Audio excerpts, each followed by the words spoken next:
Right then, another Touareg video. So this time, interesting new shiny parts. So we'll get with the boring stuff first. Prop shaft, this is another one. I've bent two now, well three really, but one of them, I think I bent that one because the transfer box got damaged, and then we've just had second hand one damaged, new one bent, new one bent, and then this one hopefully is probably not the last prop that we put on, because this is just getting put on there so we can do the next trip. We ordered a single piece prop that's going to get rid of all this centre bear and everything. Let's have some universal joints and a slip yoke on, put like an old style, which might put a bit more vibrations into the cabin, but when you upgrade these bearings you get a little bit more in anyway. So that's the boring bit out of the way. We'll sort that out later.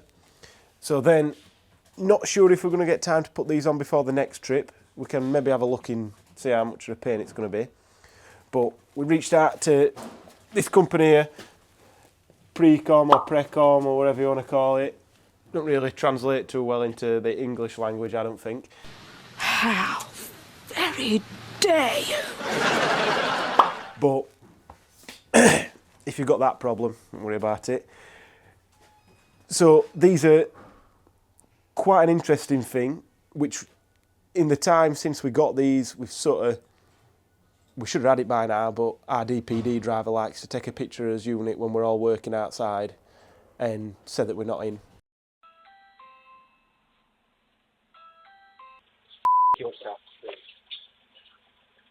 So we've not got them yet, but Powerflex are doing us some bushes for these the original top arms, that we should be able to dial a bit of the sort of positive camber that you end up when you do the body lifts. So hopefully that works. Are they here? They're here. They've just turned up. They're here. We'll look at them now. I've been talking to Rob upstairs, but he's got... Well, he'll get through. I've been talking to Rob upstairs, but he's got something up with his voice. Yeah, so these, I believe, are the first set of these. We should have been the people to have put them on before they were even released, but it took that long to get them. So there. So these are offset. Got quite a big centre board on them to get quite a decent offset on. So anyway, we'll get a better picture of that put up. But that's basically to dial the camber out, so that's good. But they'll go on the other cars. I already ordered these for my car. So these are adjustable. Got an upgraded ball joint on there. So we should be able to do whatever we want to do with this. So I'm going to get them on my car. And then we've got all the rear arms as well. So adjustable rear control arm, adjustable rear control arm, and then adjustable rear control arm. So there's 3 arms for each side, 6 total. They should be a bit better than the original ones. Not bent one yet, but I think out of everything, I think they're the things that you could bend if you just hung them up on a rock or whatever. We've got some upgraded front sway bar, but we're not American, so anti-roll bar links. So these are actually longer, so you can pull it away from the dry shaft, which I've not really had too many problems with that, but these will help with that problem. And then these shields are for these rear arms, which we're going to make some for the original arms. I think we probably still will. I think these might fit with the original arms as well. And then there's just some upgraded anti-roll bar links there, but they're not going on. They're just for standard lift, standard height. So pretty interesting to get this stuff on. Like I said, I'm not sure. The rear stuff will probably almost certainly not put on. Maybe just the see if they fit on the original. We'll probably put them on and get the alignment sorted. And then the most interesting part. Been waiting a long time for this to come, but it's finally here. So this is Harrop in Australia. Obviously, the box tells you everything you need to know. Comes with all switch and everything, all the wiring, stuff like that, stickers. And then here is the beauty. So this is the diff. This is how the wire works. This obviously, this part is stationary when it's in the car, so that hangs up against inside of the diff. And this is turning. It's just a normal differential inside, but then it's just got this locking mechanism that just bangs a pin across, and then away you go. Your front diff is locked. So I've already got the rear diff locker on mine from the factory all the Touaregs, at least the Mark 1s anyway, have got a centre diff lock from the factory. Front one should work pretty good. I'm a little bit worried about breaking dry shafts and stuff because I've not broken one yet. Maybe if we put this in, we might break one, but that's what happens when you've got independent front suspension. Dry shafts are always the weak point. So to get that fitted, probably ain't going to happen before this next trip, but I might try and get the diff installed in the housing. So rather than killing my car, bought another diff off eBay. We'll split this apart, take the original diff out, get this one fitted in, do all the new bearings and seals and everything. We'll see how it works. Once we've tested this, these will be listed on our website because I don't want to start selling something that's not tested. I know there's a few people had these under test for quite a while and had no problems, but I'm not sure any of them's got a V10 with all the torque that we've got, and I'm not sure if everybody uses them off-road as sort of hard as we are. So we'll see. I'll get this split apart at some point, get it sorted.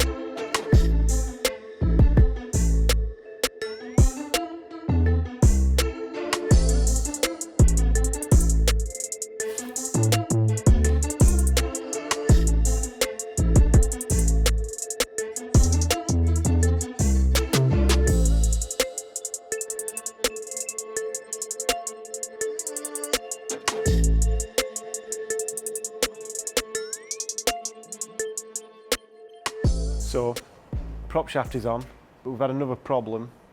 When I come to pull this in this morning, went for the key.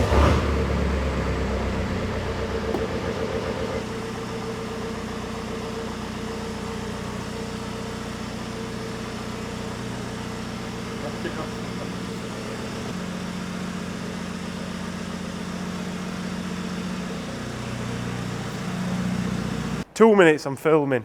So, went for the key, turned it the normal way, nothing, like the battery's flat. Turned it the other way and held it on for ages, and it tried to start. Did it again, and it started, and then loads of lights on the dash and all that stuff. So, forgetting about my arch that's missing, this is where we are at the minute. So the seat's out, this battery's dead, the one in the boot's absolutely fine. This is the one that normally does the starting and all the electrics and everything. So, oh, don't slam the door too much, or there'll be a seat going through it. So, new battery's on its way. We didn't know whether it was just going flat because it'd been stood a while we waited to do the prop. But we're going to sort that out. Once that's done, I'm going to put everything back in because Paul's had all the boot out to check the other battery. I'm going to get it all packed up ready. So it's Tuesday now. I'll probably drive it tomorrow, make sure I'm happy with it, and then Thursday come in and get the under trays. And they've been on and off that many times now. A lot of the threads have pulled out where they've been tapped into the body, so I'm going to either have to weld nuts on or drill new holes, tap them, sort that out. So that's the next job on this. I don't think I'm going to get round. I wanted to fit the arms and all that stuff, but I'm going to leave all that and we'll do all that in one go. I'm sure there's something else I need to mention. Can't remember, but we'll carry on plugging away.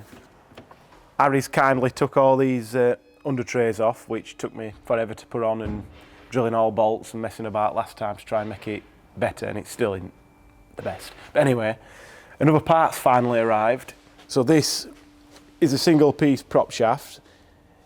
It was tie wrapped up with an adapter that goes where the rubber donut goes. That was tied up to that end. So I'm assuming it goes that way around, but normally that end, the sort of telescopic end, this end normally goes at the gearbox end. But I'm not sure why, I'll double check. But I think it's this way around because it can go whichever way looking at this. But the idea behind this is to get rid of the centre bearing, but not just because the centre bearing is a weak point, but we smashed the rear CV on the V6 with everything standard. So there's clearly a problem there. So we've got this. It's definitely going to put a bit more noise, vibration and harshness into the car, 'cause that's why they have the two-piece prop shafts. They're a bit smoother. This will feel a bit more like it's got a propeller on the back. But we'll see. If it don't work, it don't work. If it does, it does. But while we've got it up in the air at the minute, we need to have a look. I've not had a chance to fit any of the other parts that we talked about earlier, because we're just literally trying to get this ready for the next time we're using it, and all the other stuff's just playing, basically. But I would have liked to have got the front diff sorted, but I just haven't had time to build it yet. But we are having some issues with the centre diff lock, so we need to have a look what's going on inside here, because there's definitely something not right, at least with this electronic control. But we did have some hassle with it when we first put it on, connections in the wiring and stuff, so it might just be a wiring problem. So we're going to look at that. And I think last time we drained the oil out of the rear diff, a little bit of metallic-y stuff come out of it. So it's going to check that we haven't got a problem with the rear diff as well, because if we have, we'll just change them, because it's done 150,000 miles or whatever it's done. So it's not worth going to Wales or wherever we're going next and having any problems. So bit of maintenance. We'll see what we can get to film, and if we see anything interesting, we'll get it sorted. But we're getting ready for the staff party this weekend. We're having a bank holiday. Everybody's getting together, so not really got time to be playing either. So we shall see.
So I've been given the terrible camera because everybody else has got the good ones. So this is the Touareg of Doom palette, basically. So we've dug this out before Harry were working on it, because this is the prop shaft. This is the transfer case that at some point were leaking, so it got loads of crap on it. But this is the one that this dodgy oil came out of, so I don't know if you can see in there, it's a bit metallic-y. And we're having some issues with, I believe, this motor. I think that's the one that come off looking at it. So it were either that motor weren't working properly because it wasn't going to centre diff lock, or there was something wrong with this. But all the metal filings that come out made us think there's something wrong with that. Rear diff, that's a spare one. Gearbox, that's a spare one. So I need a new transfer box. But I'm going to strip this down now and have a look and see what is wrong with this.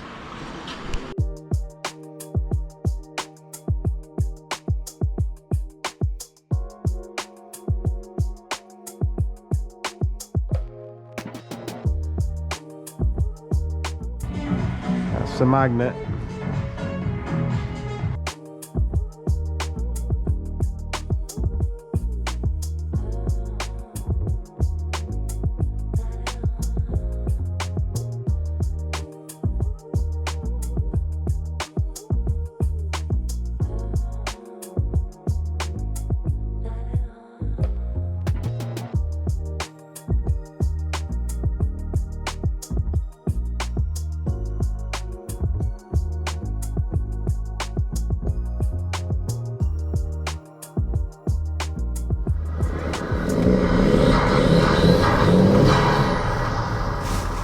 So, solid one-piece prop shaft time. So I've had this in for probably a week now, maybe a bit more than a week, and I've done 2 tanks full of juice, so I've done about 50 mile in it. In all seriousness, I think I've done about 400 mile now on the road, and I've been a bit cheeky and put it in low range and had a little off-road, but nothing too major, just to see what it sounded like and felt like, because I don't know if anybody runs these cars off-road. I'm assuming if you watch them you want to, or you have, or whatever. But when you really load this up in low range, or when you really give it some hammer from like the traffic lights, hopefully you can hear me as well with all this noise going on, it's an audible nightmare. You could feel from this centre section here that the prop shaft, when I'm running it with the standard bearings on, not the upgraded bearing that we sell, but when I'm running it with a standard bearing, you could really hear it grumbling. So like if you set off, change the second gear, and then really got traction, it'd do it. Or if you're off-road going up a big hill, you could feel that. Always in the back of my mind felt like the sort of limiting factor for how hard you could push it when you'd got full traction. Probably got 700 pounds-feet of torque in this, so it's a lot to go through that prop shaft. So impressions from the single piece prop shaft, I think at normal speeds like 40-50 mile an hour, I don't think nobody'd be able to tell the difference.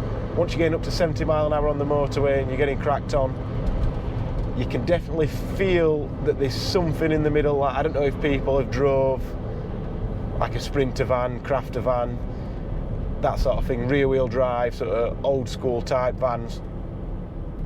You can just feel that faster you go, sort of more the car shakes a little bit. It's only really subtle, but that is the main reason why you'd have a 2-piece prop shaft. It's not because it's stronger. They're a lot more expensive to make, so the manufacturers wouldn't put them on if they didn't feel like they had to. But I think the difference from the standard prop to this single piece prop is probably half the difference from going from like normal tyres to some sort of aggressive off-road tyres. So definitely worth the upgrade.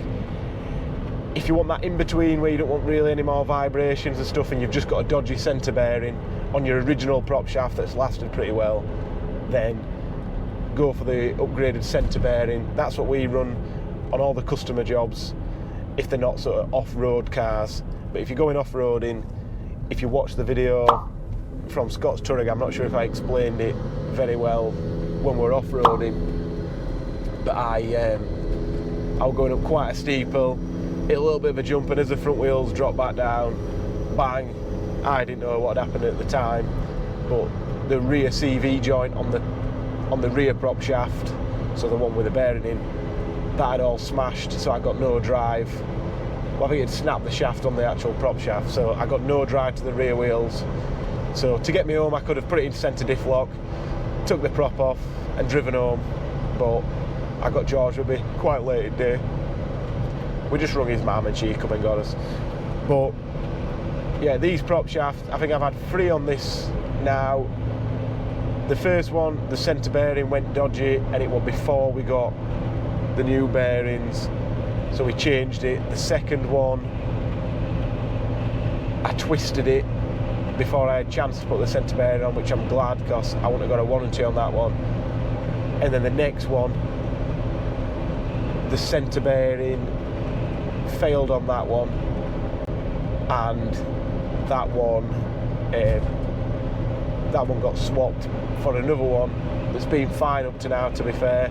That was a warranty job, and I was told that I didn't need the upgraded centre bearing, so I never put one on from the prop shaft place, and that one's been fine up to now, so whether it'd last or not, I'm not too sure. But yeah, the single piece prop up to now, everything seems alright. We're a few little issues to run through with this car. I definitely need another transfer case. The one that's in here at the minute seems fine. The one that Harry swapped, I'm going to strip that down. If I've got time, I'm going to strip it down today and we'll stick it in this video at the end, what we find. But if we don't, I'm going to be putting the 10 box on and coming up with a solution to get rid of the spare wheel off the roof. So hopefully doing the tent box, taking that off the roof, doesn't lower the mile per gallon too much, because I'm only getting 18 at the minute, and that's driving it fairly steady. No speeding, no doing anything too crazy. So anyway, single beast prop, very good, very happy. Those should be listed on the website at some point. We're going to wait, this video is going to go out after Wales, but we're going to stress test it at Wales before we get excited. But yeah, really happy. Thank you very much.